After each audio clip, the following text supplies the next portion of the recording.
Resolved that the United States federal government should close its borders in times of war. Before I begin, I would like to define two terms for the purpose of this argument. War, an organized effort by a government or large organization to stop or defeat something that is viewed as dangerous or bad.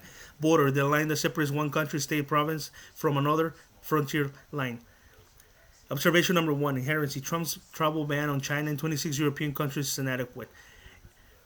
Effective travel restrictions and rapid containment of human influenza. The Bulletin of World Health Organization said, in isolation, travel restrictions might delay the spread and peak of pandemics by a few weeks or months, but they did not find evidence that would contain influenza within the defined geographical area. Early March, President Trump made the decision to ban travelers entering from the U.S., especially those coming from China.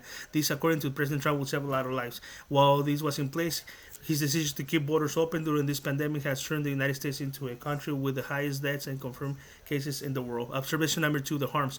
With a complete border shutdown, the United States will see more catastrophic figures, tracing Ebola's breakdown to an African 2-year-old.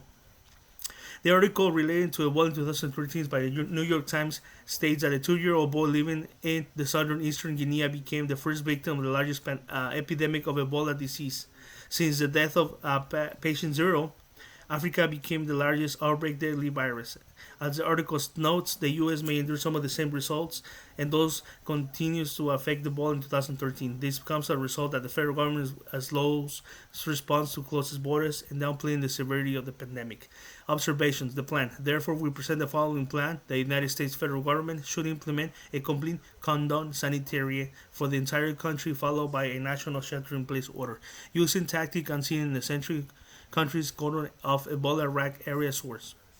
The cordon sanitaire is a French term dating in the 17th century that means sanitary cordon. It denotes a disease outbreak control method in which quarantine zone is determined and those inside are not allowed to leave. The solvency. As the government limits its non-essential travel, what comes essential? CNN contributor Jen Ross quotes President Trump by mutual consent temporarily closing the northern border with Canada to non-essential traffic trade do not be affected.